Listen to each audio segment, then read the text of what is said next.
Bonjour à tous. On se voit aujourd'hui pour une autre vidéo où on va voir un nouveau chapitre. On va étudier ensemble les méninges et le liquide céphalorachidien.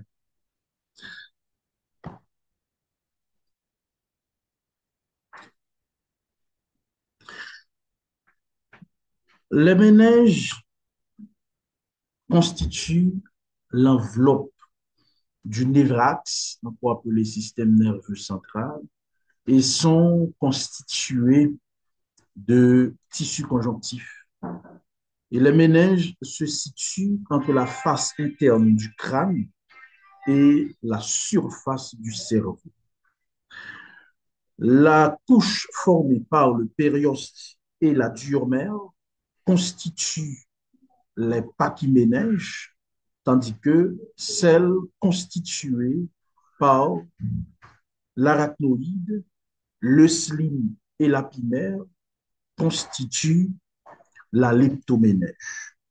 Donc, dans le temps, on nous disait que les méninges sont formés de trois couches, mais actuellement, il y a une nouvelle découverte. Il y a une nouvelle couche qui a été découverte. Donc maintenant, les méninges sont formés de quatre couches. Donc, les trois couches anciennes, c'est la diurmère, l'arachnoïde, l'apimère. Mais actuellement, il y a quatre couches. Donc, c'est la diurmère, l'arachnoïde, le slim et l'apimère. Donc ici, là, comme actuellement, on n'a pas encore bien démontré la position du slim, mais quand on représente les quatre couches, mais là, vous voyez, vous avez ici, là, le slim qui joue un rôle et dans la défense du tissu cérébral et le contrôle du passage des éléments nutritifs qui se dirigent vers le tissu cérébral. Donc, c'est la fonction spécifique actuellement décrite à cette nouvelle couche appelée slim. Donc, et là, vous voyez les trois couches, donc démontrées dans presque tous les schémas ou bien toutes les images. Donc, vous avez la peau, le périoste, l'os, la diurmère, l'arachnoïde et la pimère. Maintenant, là, si on prend une image réelle du cerveau, c'est comme ça se disposent les différentes couches. Donc, la diurmère, l'arachnoïde, OK, la diurmère, l'arachnoïde et la pimère qu'on ne voit pas et le slip aussi qu'on ne voit pas. Donc, la diurmère. La tumeur, c'est une membrane fibreuse, résistante, inextensible, de couleur blanc nacré, comme vous pouvez le voir ici. Là. Elle est subdivisée en diomères crâniennes, c'est-à-dire la diomère qui entoure l'encéphale, et diomère spinale qui entoure la moelle épinière. Donc, vous avez deux diomères, la diomère crânienne, ok, et la diomère spinale. Cette diomère a deux feuillets. Un feuillet externe qui s'adhère ou bien qui est intimement lié au périoste et un feuillet interne qui est séparé de l'arachnoïde par un espace qu'on appelle espace sous-dural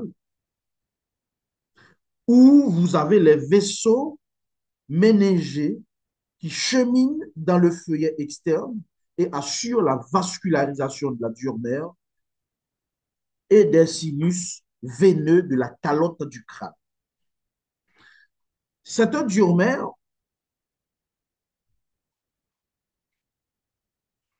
la couche interne, désolé, la couche interne de la diurmère crânienne, parfois dénommée la couche méningée, donc à l'exception d'une zone correspondante à l'espace virtuel qu'on appelle Girard Marchand, on va en parler.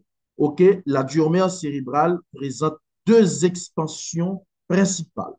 Donc, une expansion sagittale qu'on appelle la faux du cerveau, que vous avez ici, là, OK? Et une expansion horizontale appelée la tente du cervelet. Cette expansion et horizontale appelée la tente du cervelet va diviser la boîte crânienne en deux parties, une partie su-tentorielle et une partie sous-tentorielle. C'est cette partie sous-temporelle qu'on appelle la fosse postérieure du cerveau. Et au niveau de cette fosse postérieure, vous aurez le tronc cérébral, le cervelet et le lobe occipital. À noter, cette tente du cervelet laisse un passage pour le tronc cérébral qu'on appelle la fente de la tente. Donc, c'est ça. Donc, les deux expansions principales. Il y en a d'autres. Il y a la tente de l'hypophyse, mais les deux principales expansions de la dure-mère, c'est l'expansion sagittale appelée la faux du cerveau et l'expansion horizontale qu'on appelle la tente du cerveau. Maintenant, la partie subtemporelle de la dure-mère sera innervée par le nerf trijumeau, tandis que la partie sous-temporelle de la dure-mère sera innervée par le 10, c'est-à-dire le pneumogastrique, mais aussi quelques branches de la racine, de la première racine et de la deuxième racine de la colonne cervicale, c'est-à-dire C1 et C2. Mais cette innervation est assurée essentiellement ou bien principalement par le nerf spinal. Donc, c'est ce que vous avez pour la dure-mère, donc crânienne. Tandis que la dure-mère spinale ne s'adhère pas au canal vertébral, mais, tantôt, je n'ai pas mis une image, malheureusement, mais je vous l'explique. OK, là. OK, donc, la dure-mère spinale ne s'adhère pas directement au canal vertébral, mais est entourée d'un espace rempli de vaisseaux sanguins et de graisse qu'on appelle espace vasculo-graisseux, où vous avez des vénules et de tissus adipeux. Bon, cet espace, on l'appelle espace épidural ou bien espace péridural qui sert d'endroit d'administration de médicaments. Je suppose que vous avez un proche parent qui a donné naissance une fois à un bébé et la personne nous a dit, ouais, je vais prendre un péridural. Eh bien, ce péridural-là, c'est l'espace limité entre le canal vertébral et la dure-mère. Normalement. La dure-mère est c'est un endroit où circulent les vaisseaux sanguins, c'est-à-dire les artères et les nerfs. Donc, certaines fois, les artères et les veines, désolé. Il peut y avoir des traumatismes crâniens. Donc, il y a les traumatismes crâniens peuvent se compliquer d'hématomes extradurales ou bien d'hématomes sous-durales. Donc, dans l'hématome extradural, vous avez un saignement qui provient de la rupture des artères et ce sang sera accumulé entre la dure-mère et le périoste. Tandis que dans l'hématome sous-dural, la rupture, ok, c'est une rupture veineuse, le sang il sera accumulé entre la dure-mère et l'arachnoïde. Bon, on étudiera un jour le trauma crânien et vous allez voir les différentes complications et du traumatisme crânien. La deuxième couche, c'est l'arachnoïde. Donc, l'arachnoïde qui donne une forme de toile d'araignée. Donc, l'arachnoïde n'est pas vascularisé. L'arachnoïde laisse le passage pour les différents vaisseaux qui vont soit vers la dure-mère, vers la pie-mère, mais l'arachnoïde n'est pas vascularisé. Eh bien, cet arachnoïde va présenter un espace et cet espace loge le liquide céphalorachidien. Et l'arachnoïde, OK, va suivre le trajet veineux et va limiter le trajet vasculaire et va limiter un espace autour de chaque vaisseau lui traversant et cet espace va contenir du liquide céphalorachidien. Donc, cet espace, on l'appelle l'espace Virchow-Robin. Donc, le slim, on en a déjà parlé du slim. La fonction principale du slim, c'est une fonction de défense et aussi de régulation. Donc, le slim ne va pas laisser tous les nutriments passer du sang vers le tissu cérébral.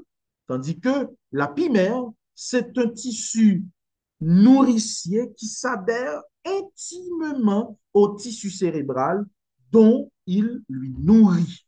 Donc, tous les nutriments qui parviennent au cerveau à travers la circulation artérielle, ces nutriments seront étudiés par les astrocytes. Maintenant, pour la nutrition des cellules nerveuses, eh bien, cette nutrition sera assurée par la pimère. C'est la pimère qui remplit cette fonction spéciale de nourrir le tissu cérébral. Maintenant, il pourrait y avoir pas mal de problèmes au niveau des méninges, mais le problème le plus fréquent rencontré au niveau des méninges, c'est un processus inflammatoire que vous appelez méningite, qui est le plus souvent d'origine infectieuse. Mais la méningite, eh bien, le syndrome méningé peut être de plusieurs origines, mais la cause la plus souvent rencontrée, donc c'est d'origine infectieuse et essentiellement bactérienne ou bien virale, dépendamment de l'âge de la personne. Mais la méningite peut être aussi, la méningite infectieuse peut être d'origine mycosique, c'est-à-dire un champignon, ou bien d'origine parasitaire. Voilà ce qu'il faudrait retenir pour les méninges.